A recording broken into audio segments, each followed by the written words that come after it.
आदरणीय धर्म प्रेमी सज्जनों, सादर नमस्ते। मैं जेठालाल विश्वकर्मा आप सभी का हार्दिक स्वागत करता हूँ। कहानी मुंशी प्रेमचंद जी की।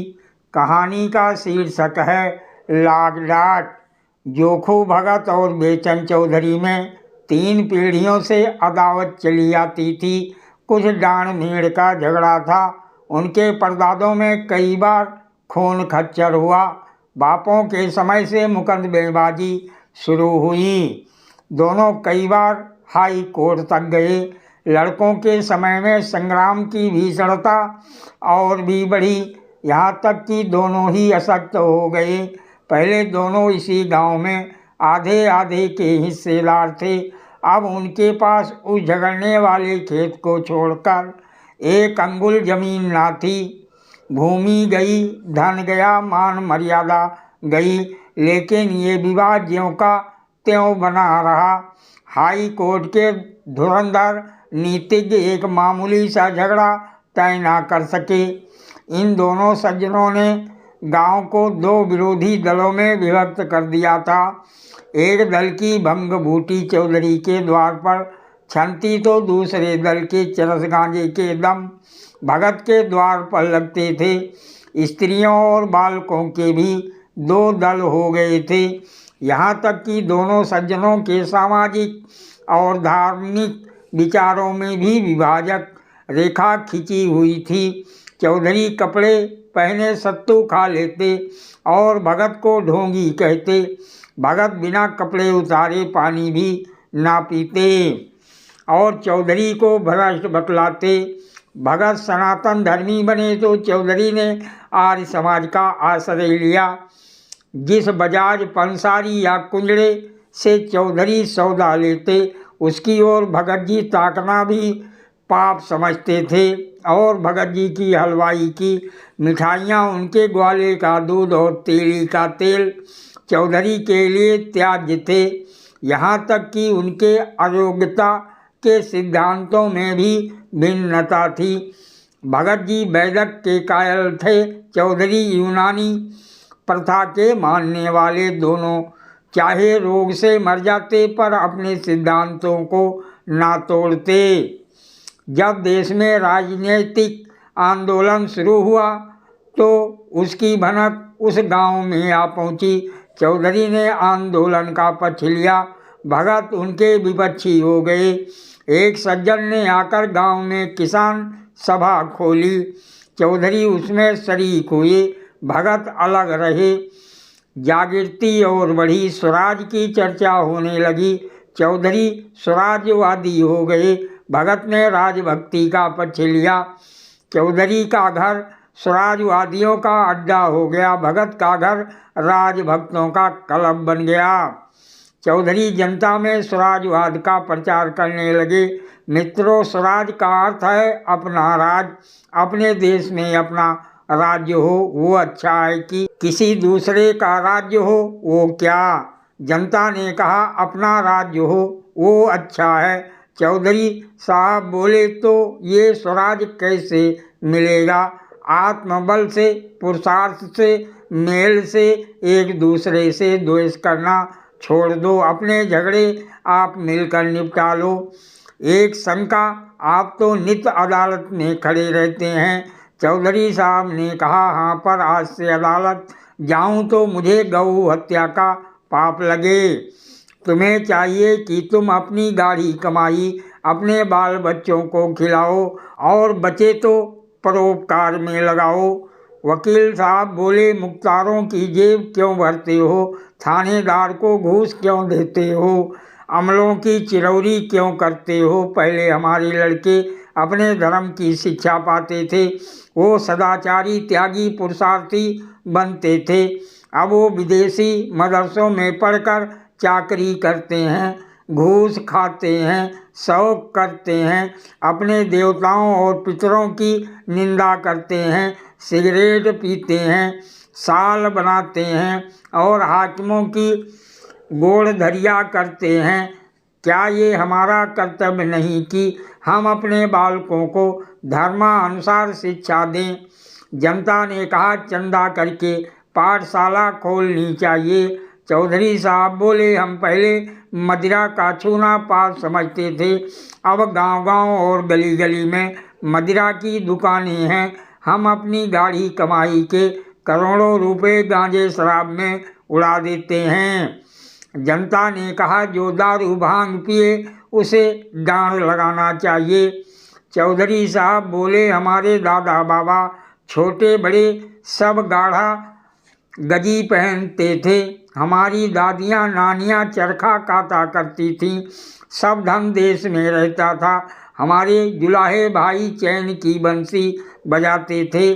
अब हम विदेश के बने हुए महीन रंगीन कपड़ों पर जान देते हैं, इस तरह दूसरे देश वाले हमारा धन ढो ले जाते हैं। बेचारे जुलाहे कंगाल हो गए। क्या हमारा यही धर्म है कि अपने भाइयों की थाली छीनकर दूसरे के सामने रख दें? जनता ने कहा, गाढ़ा कहाँ, मिलता ही नहीं। चौधरी साहब बोले, अपने घर का बना हुआ गाढ़ा पहनो, अदालतों को त्यागो, नशेबाजी छोड़ो, अपने लड़कों को धर्म कर्म सिखाओ, मेल से रहो, बस यही स्वराज है। जो लोग कहते हैं कि स्वराज के लिए खून की नदी बहेगी, वह पागल हैं, उनकी बातों पर ध्यान मत दो।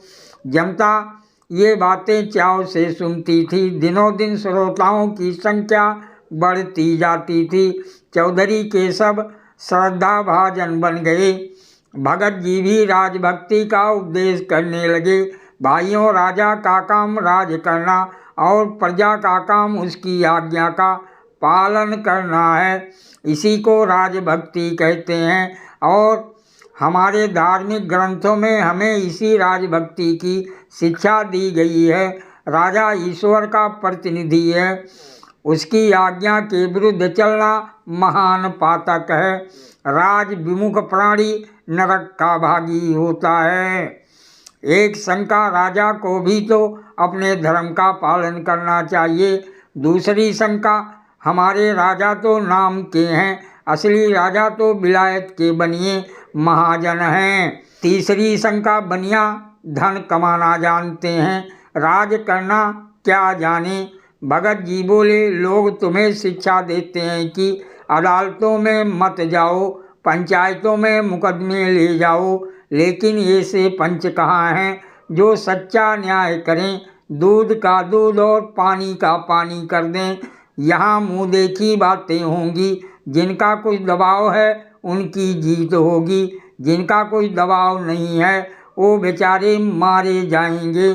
अदालतों में सब कार्रवाई कानून पर होती है, वहाँ छोटे बड़े सब बराबर हैं, शेर बकरी एक घाट पर पानी पीते हैं।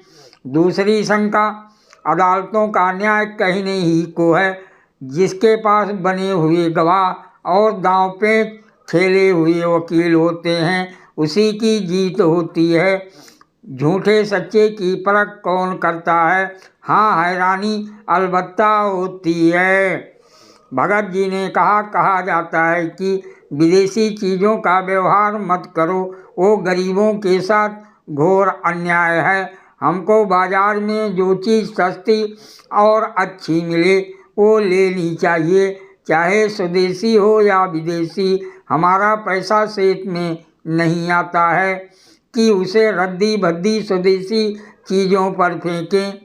एक शंका, अपने देश में तो रहता है, दूसरों के हाथ में तो नहीं जाता। दूसरी शंका, अपने घर में अच्छा खाना ना मिले तो क्या विजातियों के घर का अच्छा भोजन खाने लगेंगे? भगत जी ने कहा, लोग कहते हैं लड़कों को सरकारी मदरसों में मत भेजो, सरकारी मदरसे से में ना पढ़ते तो आज हमारे भाई बड़ी बड़ी नौकरियां कैसे पाते, बड़े बड़े कारखाने कैसे बना लेते। बिना नई विद्या पढ़े अब संसार में निवाह नहीं हो सकता। पुरानी विद्या पढ़कर पत्रा देखने और कथा बाँचने के सिवाय और क्या आता है?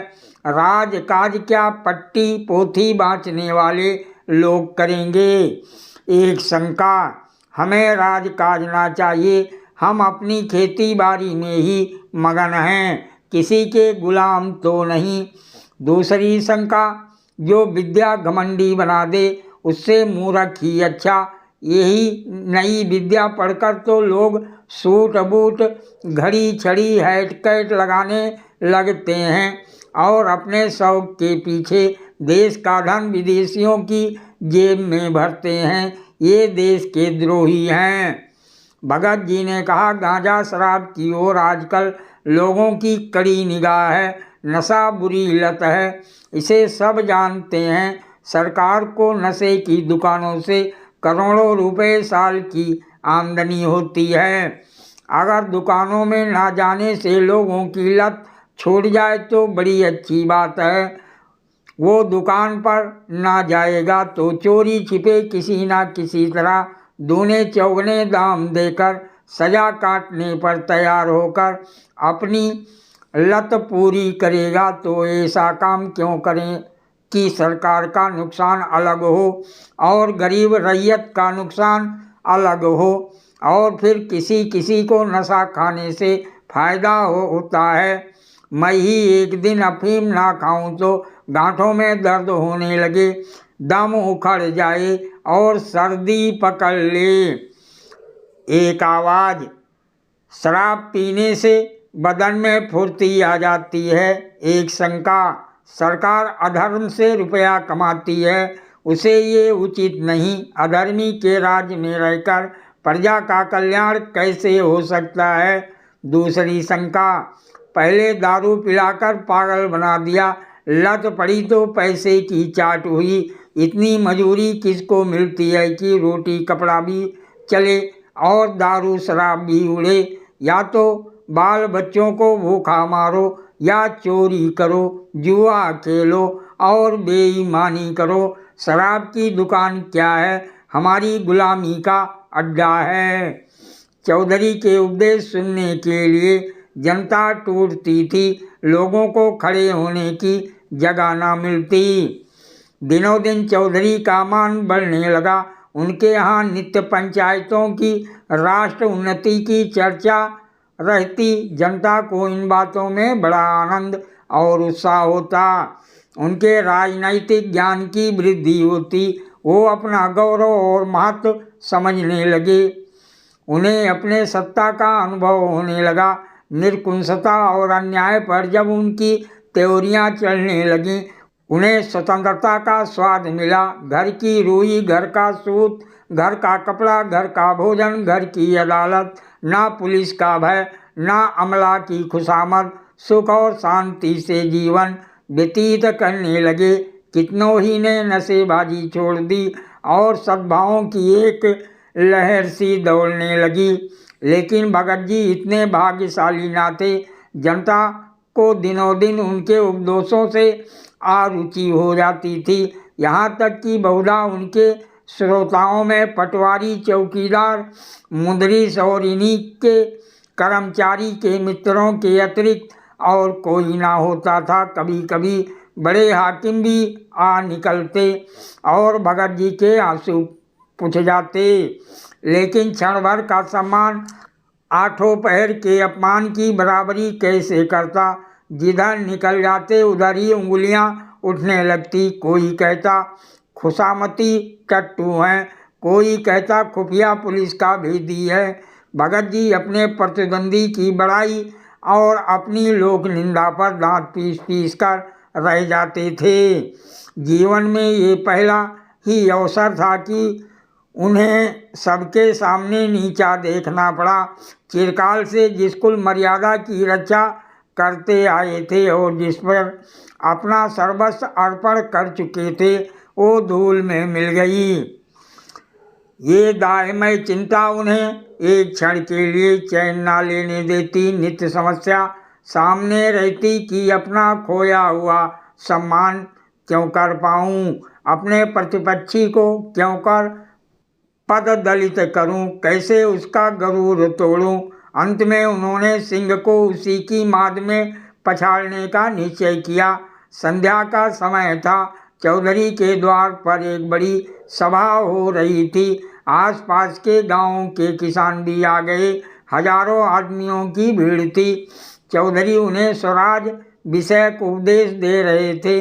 बार बार भारत माता की जय जय जयकार ध्वनि उठती थी। एक और स्त्रियों का जमाव था। चौधरी ने अपना उपदेश समाप्त किया और अपनी जगह पर बैठे। स्वयं सेवकों ने स्वराज फंड के लिए चंदा जमा करना शुरू किया कि इतने में भगत जी ना जाने किधर से लपके हुए आए और श्रोताओं के सामने खड़े होकर उच्च स्वर से बोले, भाइयों, मुझे यहाँ देखकर अचरज मत करो। मैं स्वराज का विरोधी नहीं हूँ। ऐसा पतित कौन प्राणी होगा जो स्वराज का निंदक हो, लेकिन इसके प्राप्त करने का ये उपाय नहीं है जो चौधरी ने बताया है और जिस पर तुम लोग लट्टू हो रहे हो। जब आपस में फूट और झगड़ा है, पंचायतों से क्या होगा? जब विलासता का भूत सिर पर सवार है तो नशा कैसे छूटेगा? मदिरा की दुकानों का बहिष्कार कैसे होगा? सिगरेट, साबुन, मोजे, बनियान आदि तंजेब से कैसे पिंड छूटेगा? जब रोब और हुकूमत की लालसा बनी हुई है तो सरकारी मदरसे कैसे छोड़ोगे? विधर्मी शिक्षा की बेड़ी से कैसे मुक्त हो सकोगे? स्वराज लेने का केवल एक ही उपाय है और वो आत्मसंयम है। यही महाऔषधि तुम्हारे समस्त रोगों को समूल नष्ट करेगी। आत्मा को बलवान बनाओ, इंद्रियों को साधो, मन को बस में करो। तुम में मातृभाव पैदा होगा, तभी वैमनस्य मिटेगा, तभी ईर्षा और द्वेष का नाश होगा, तभी भोग विलास से मन हटेगा, तभी नशेबाजी का दमन होगा। आत्म बल के बिना स्वराज कभी उपलब्ध ना होगा। स्वयं सेवा सब पापों का मूल है। यही तुम्हें अदालतों में ले जाता है। ये तुम्हें विधर्मी शिक्षा का दास बनाए हुए है। इस पिशाच को आत्मबल से मारो और तुम्हारी कामना पूरी हो जाएगी। सब जानते हैं मैं 40 साल से अफीम का सेवन करता हूँ। आज से मैं अफीम को गऊ का रक्त समझता हूँ। चौधरी से मेरी 3 पीढ़ियों की अदावत है। आज से चौधरी मेरे भाई हैं। आज से मुझे या मेरे घर के किसी प्राणी को घर के कते सूत से बने हुए कपड़े के सिवाय कुछ और पहनते देखो तो मुझे जो दंड चाहो दो। बस मुझे यही कहना है। परमात्मा हम सब की इच्छा पूरी करे। ये कहकर भगत जी घर की ओर चले कि चौधरी दौड़कर उनके गले से लिपट गए। 3 पुश्तों की अदालत एक क्षण में शांत हो गई। उस दिन से चौधरी और भगत साथ साथ स्वराज का उपदेश करने लगे। उनमें गाढ़ी मित्रता हो गई और ये निश्चय करना कठिन था कि दोनों में जनता किसका अधिक सम्मान करती है। प्रतिद्वंद्विता वो चिंगारी थी जिसने दोनों पुरुषों के हृदय दीपक को प्रकाशित कर दिया। कहानी समाप्त। सादर प्रणाम।